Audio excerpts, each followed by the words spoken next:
Welcome to the Range Minded Podcast. My name's Steve, and I have a whole bunch of show notes here and on the computer. We're going to be talking about something important tonight. We're going to be talking about DC versus Heller. Now, let's first talk about the elephant in the room. This dot on my head, I'm looking at my screen up here so I know where I'm pointing, which I should be able to just feel the bump. It's not a pimple. It's not some dot signifying a religious belief. I broke a pry bar and it bounced up and hit my face and I bled all over the place. I said some bad words. I'm not embarrassed by it, but just remember my eyes are here, not there. Anyway, let's get back to the task at hand. I recently published a video on the YouTube channel talking about the need to know where we've been so we know where we're going. And I decided to start here, DC versus Heller. First, I'm going to kind of go over an overview of what this court case was about, Supreme Court case. And you need to understand how important this case is to us now. Now, this took place in 2008, I think. Sure.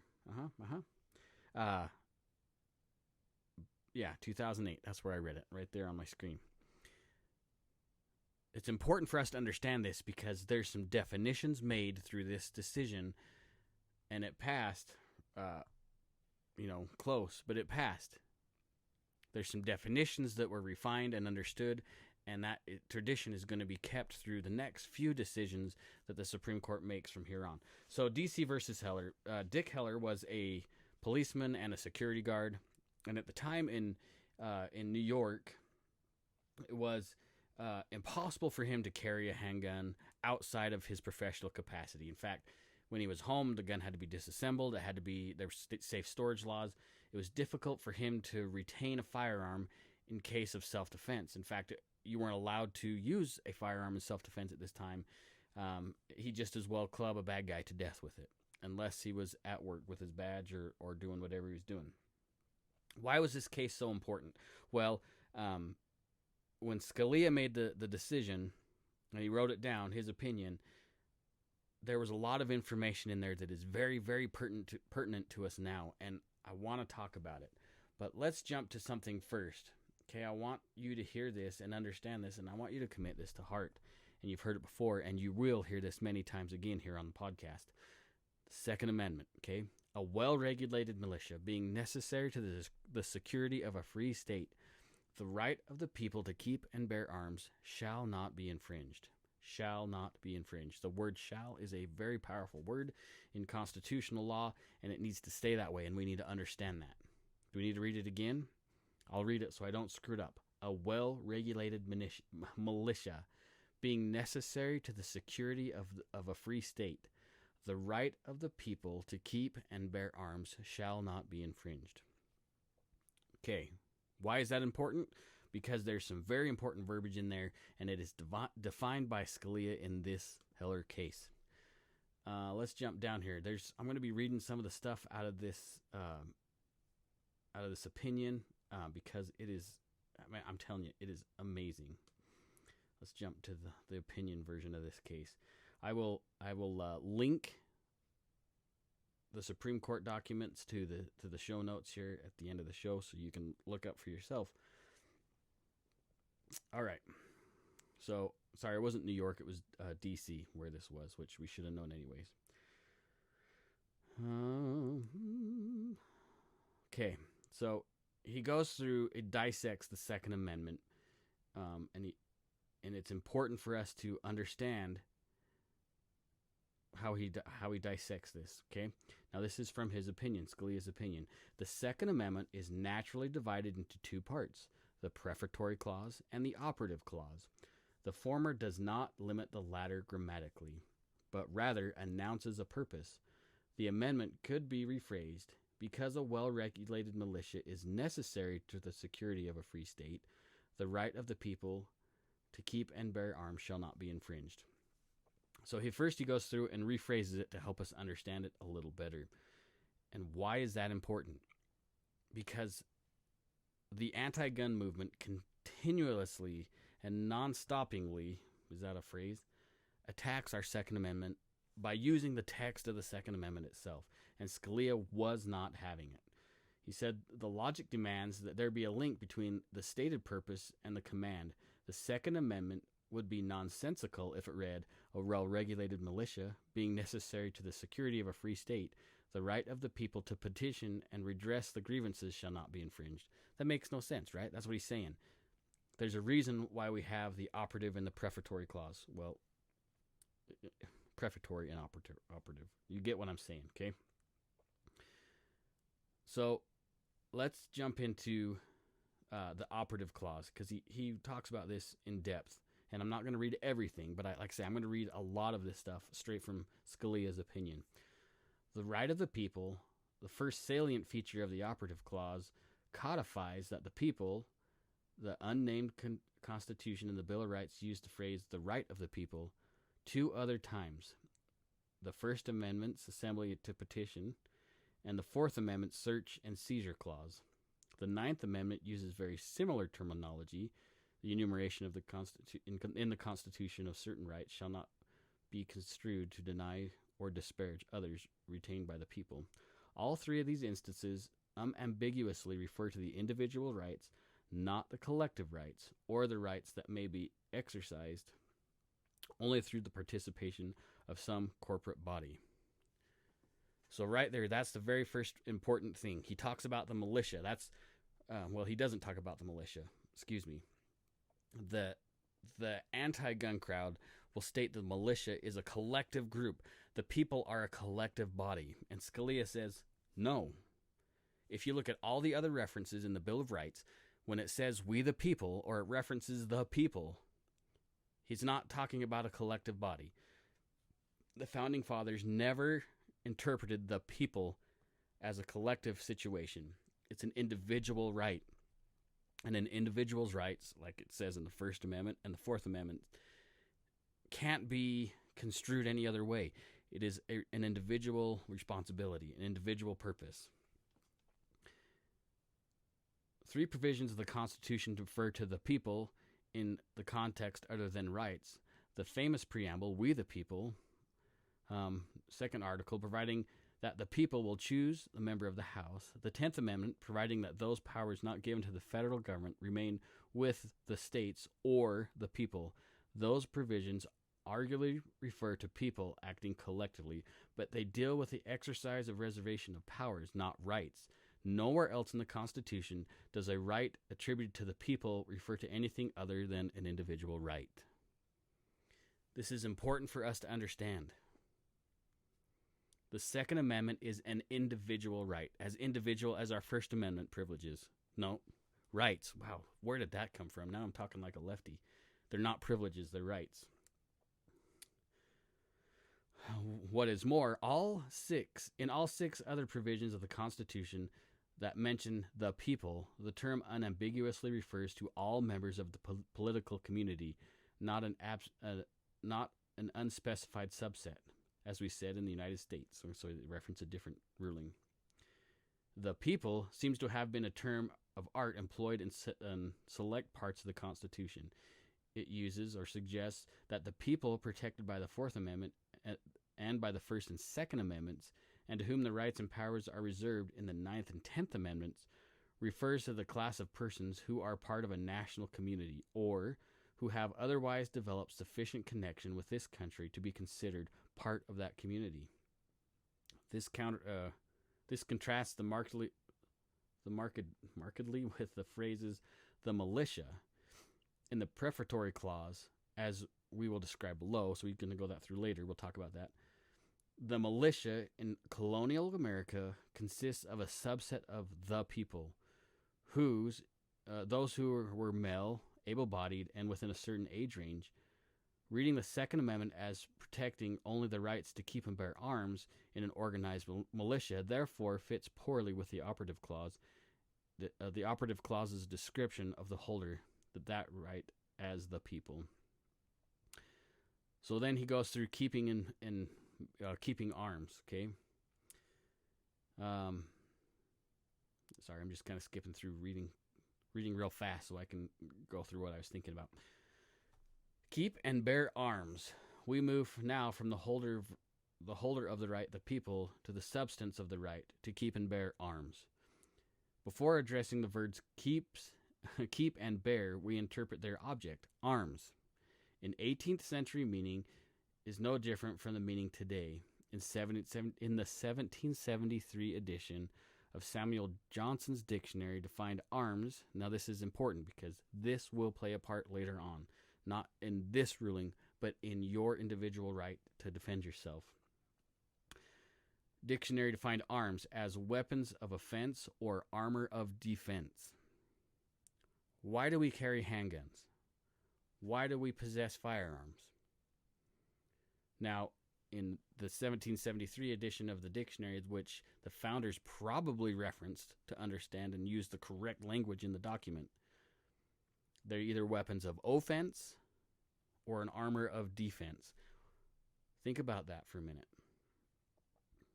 Our right to keep and bear arms can be offensive unless we break a law, right? If we're going hunting, like they want to say the Second Amendment only refers to, I would consider that offensive.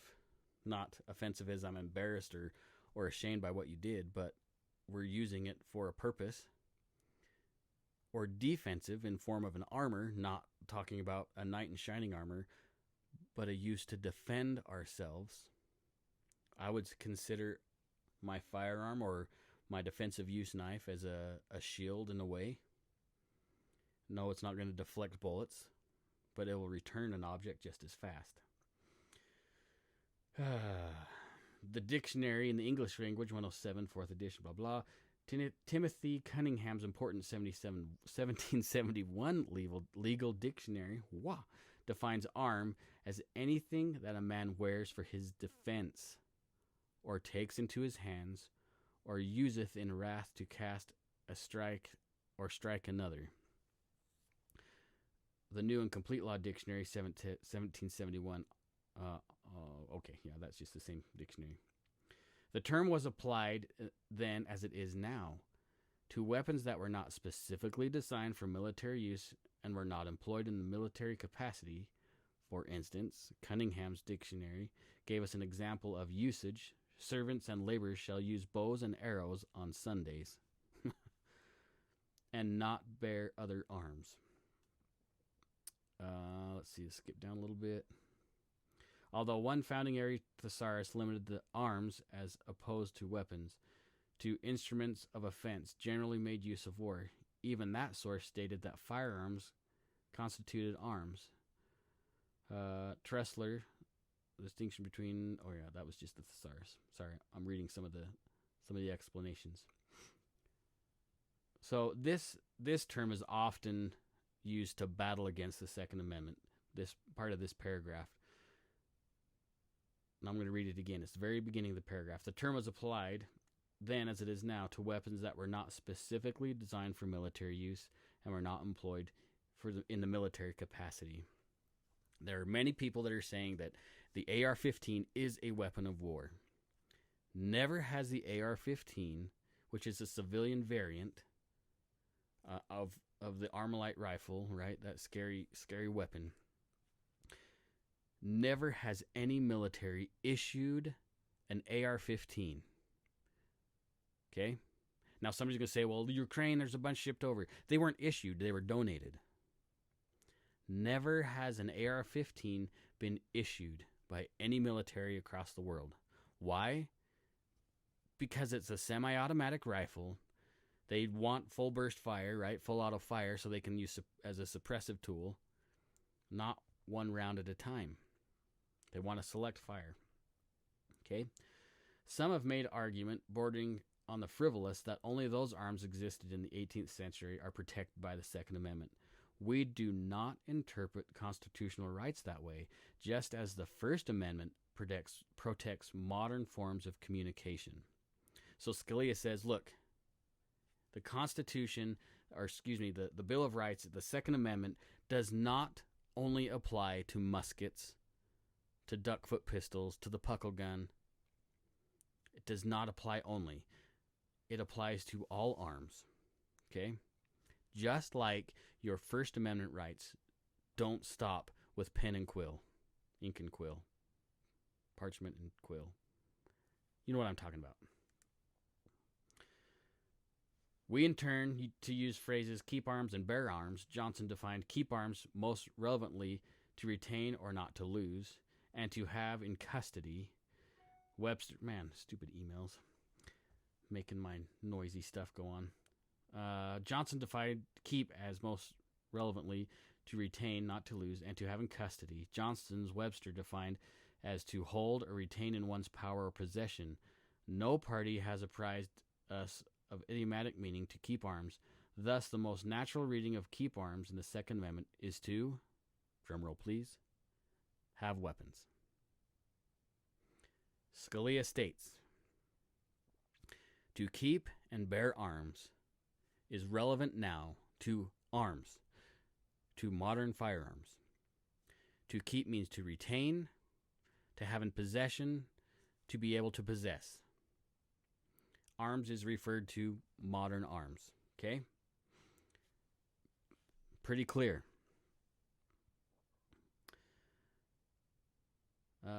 Let's see.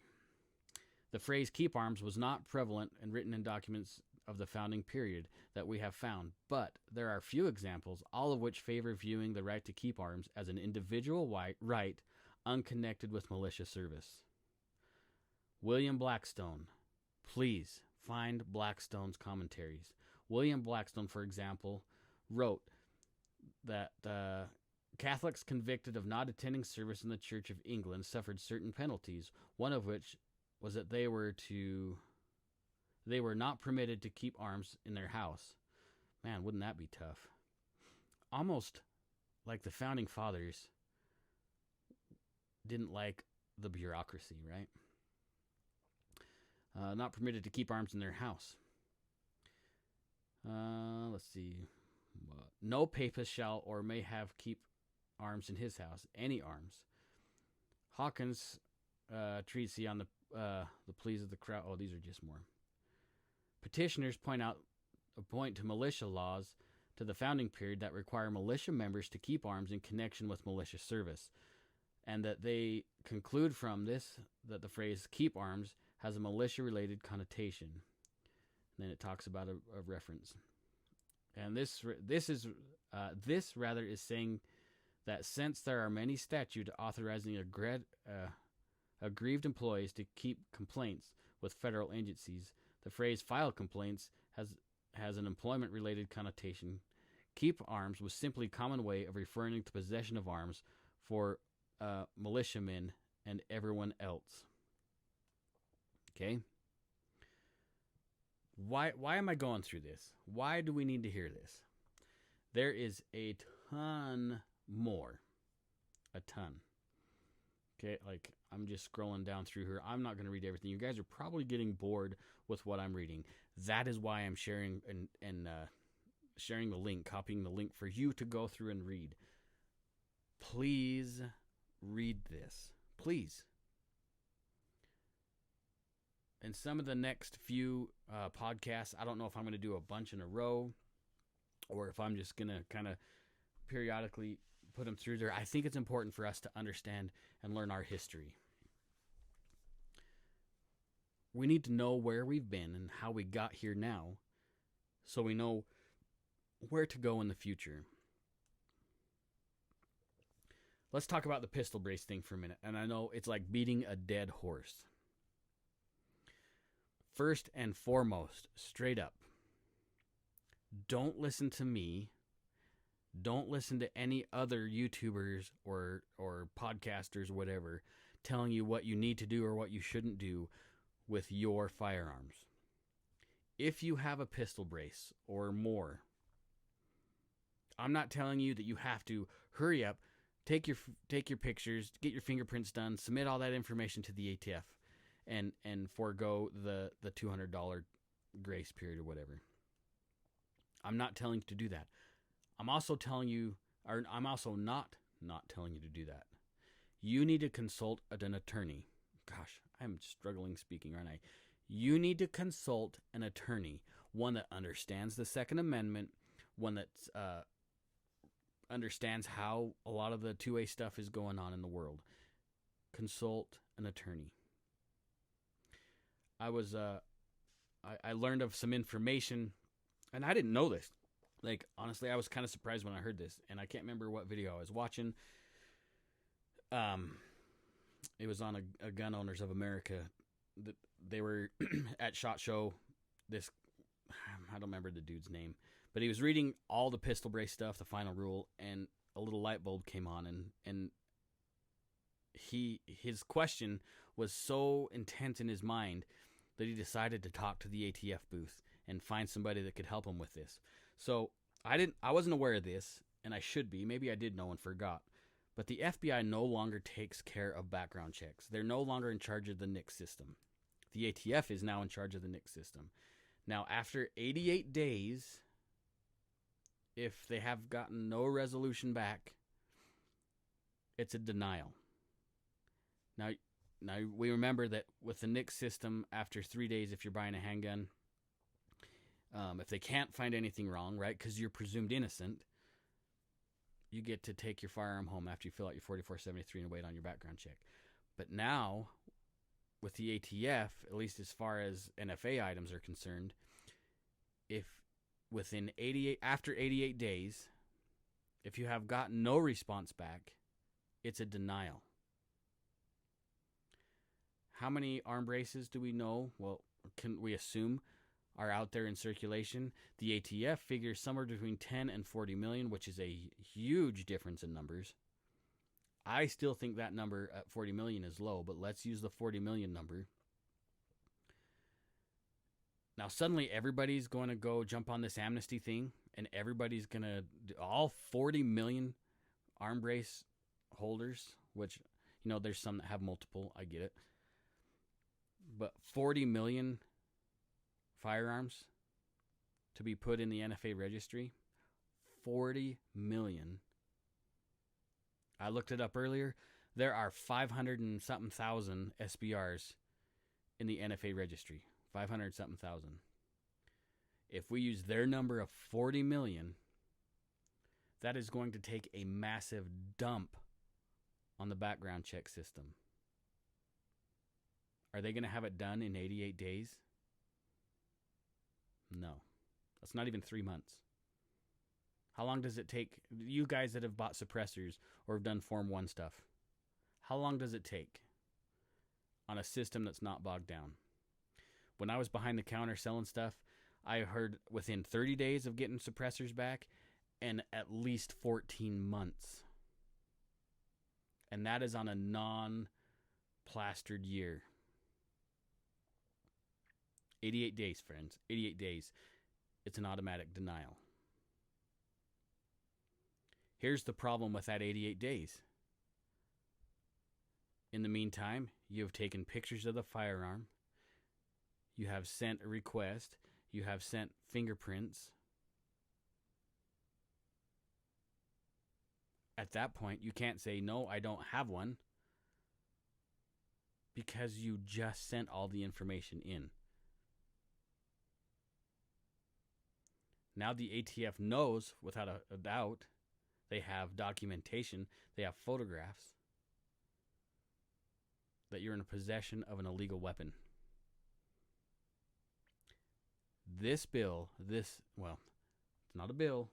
I got to get my verbiage right. This final rule on pistol braces is a giant dragnet. It is either used for A, creating a gigantic firearms registry, or B, it's a felon generator. It's a catch.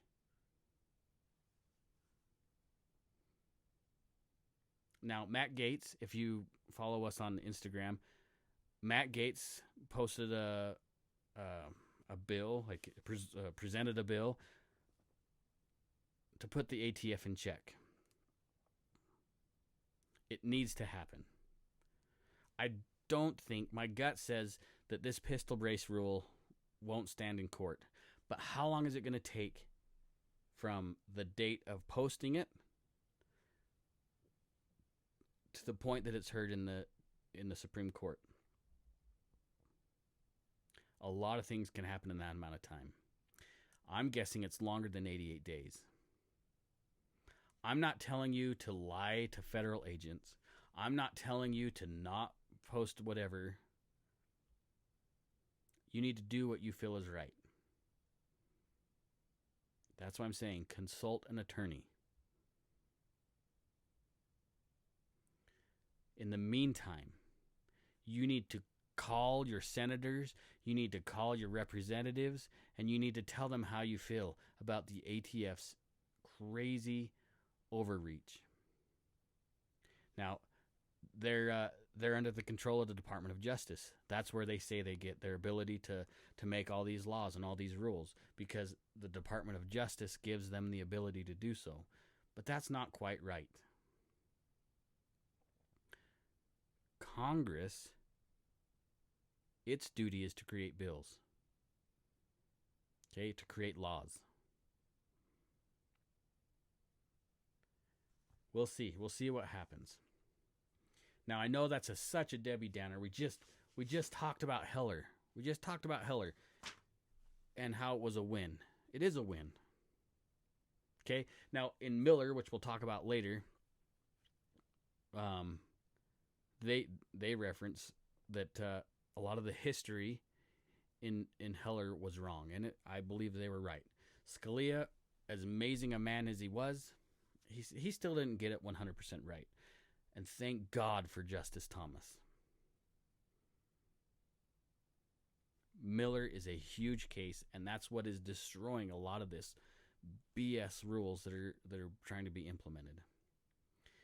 And this case because the bump stock thing's probably going to go to the Supreme Court, and the arm brace, that stuff is going to hit the Supreme Court. And as long as the makeup of the court doesn't change, I'm confident that we'll see a positive outcome. What do we do in the meantime? First off, you need to do your homework. Look at this. This is pages. Miller's in there. McDonald's versus Chicago's in there. Catano, that's what it is. I always get that name wrong. Catano v. Massachusetts is in here. All these things are important pro-Second Amendment rules. And that's not even everything. I still got to dig up the EPA case, which is huge, huge for the gun community. No, it has nothing to do with our guns polluting. It has everything to do with agencies not being allowed to make laws. That's a big deal. And that's something that a lot of folks in the gun community aren't even looking at. There's a few voices out there encouraging education on the matter. Look it up. Please look up these laws. Look up these rules that have been changed. Look them up. I am absolutely passionate about the Second Amendment. I get things wrong all the time. Trust me, in comments and stuff, apparently I get a lot of stuff wrong. But I don't care. I don't mind having a dialogue and me getting proved wrong. That's great. Because the more I learn, the more powerful... No, that sounds really narcissistic, doesn't... The mind is the most important weapon that we have. Okay? Why do you think the Bible was not printed in words where people could understand it and read it for so long? Because the church used that to rule over people. Once Gutenberg got the press and everybody could read, that changed everything. Why do you think the Pilgrims left England? Because the tyrannical and despotic rule of the King of England over the people. And they left, and they charted a new course, and they wanted a place where they could worship the way they wanted and live the way they knew was right. And from the Mayflower Compact and oh my gosh, my mind just went blank, all the way up to the initial drafts of the Constitution. Look at the contemporary documents that the Founding Fathers had. Please go buy a copy of the Federalist Papers. Please look up Blackstone's commentaries. Please. Because understanding the context brings things to a whole new light. Look, we read a lot of DC versus Heller. You saw in in Scalia's opinion, how much he extrapolated just out of those few words out of the Second Amendment. Was it 27 words or something? 24? Oh, well. It's amazing how words can be twisted and manipulated.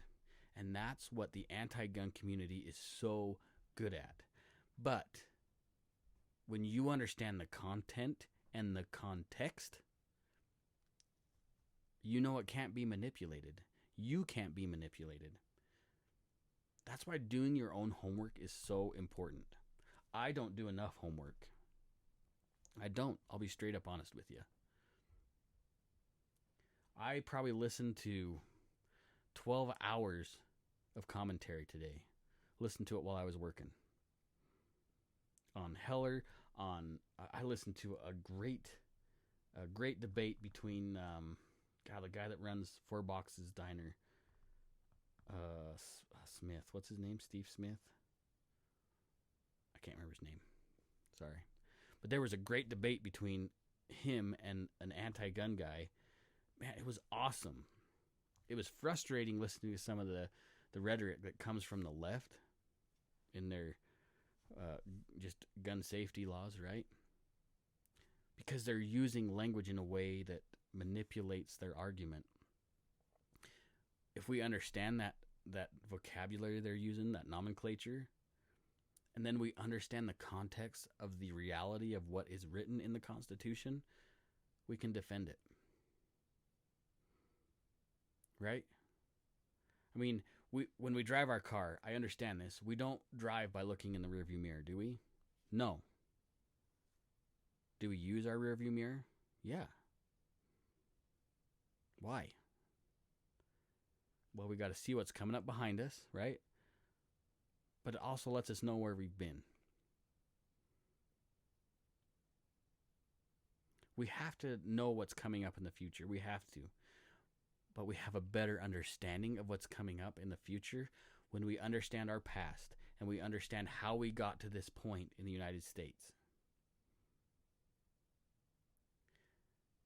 You guys, some of you understand this, some of you may not. You have so much power and influence. You, individually. Scalia just talked about the people, as mentioned in the Second Amendment and the First Amendment and the Fourth. The people. The preamble of the Constitution, we the people. We are the power in this country, not the government. Yet, those in power and on both sides of the aisle would have you to believe that there are leadership. No, they're not the leadership. We're the leadership. They're there to be our voices, our mouthpieces, if you will. We're in control. But for some reason, I'm not sure when it took place. I mean, it could be the New Deal, back FDR's day. Could have been before that, could have been after that. I don't know. It could have happened during Lincoln's time. It could have happened under Jackson's time. Who knows? For some reason, we have forfeited our power to the people in Washington. I'm going to be straight up honest with you. Most of those people are idiots. They're the useful idiots that were talked about by Stalin. They are the useful idiots. And for some reason, we're letting them make these ridiculous decisions. I don't trust Republicans. I don't trust Democrats. I don't trust independents. But when I see certain parties do things that make sense, I'll support them. It just so happens that the majority of stuff that makes sense, that seems to be constitutionally minded, is coming from the right, not the far right. Honestly, the older I get, the more libertarian I start to lean, where it becomes down to personal choice and then accountability. The Constitution does not grant us rights. It does not. The Constitution limits government power. Read through the Bill of Rights. There's nothing that says the American people have the ability to do this up to this point, and that's it. No. Read it. The Bill of Rights gives us all the rights that we need and then limits the government's power to interact against those rights. Read it. Prove me wrong. You as individuals have so much power, so much influence, and are a huge part in America's future. Each one of you. You may not feel like it. There's times I don't feel like it. But it's true. Each one of you, you, that guy way in the back, you have the ability to have a huge amount of influence. It comes down to a phone call or an email or maybe even a text message. Maybe you live in a place where you actually have the ear of your representation close. You are the power in the Constitution. We the people. Don't discount your influence. Don't.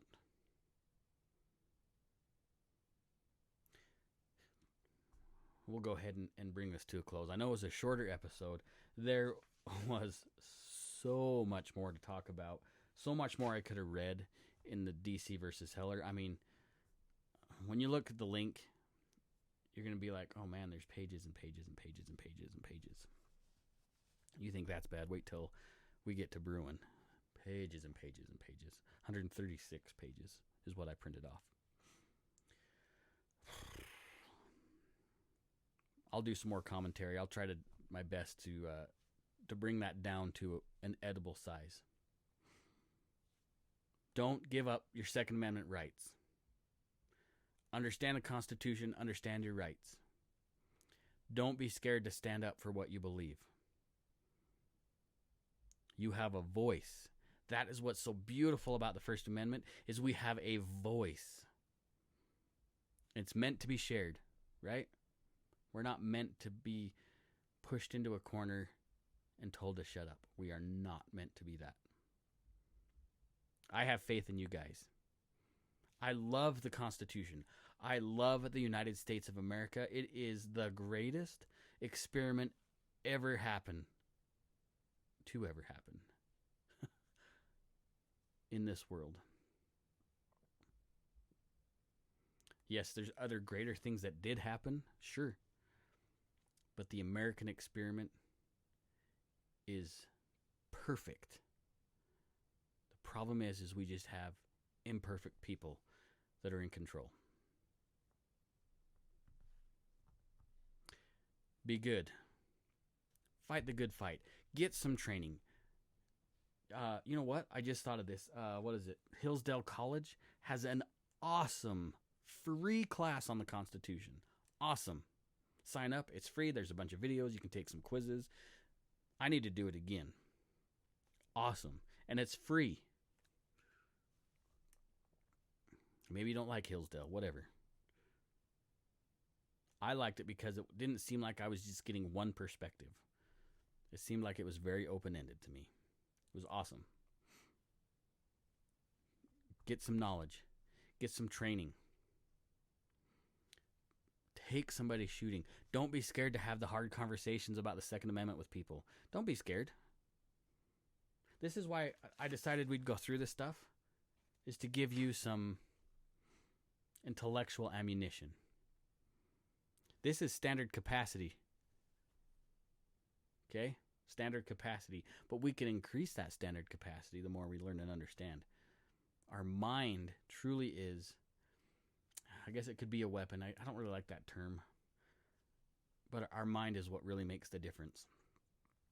The more we study, the more we understand, the more able and willing we'll be able to share context when it comes to the Constitution.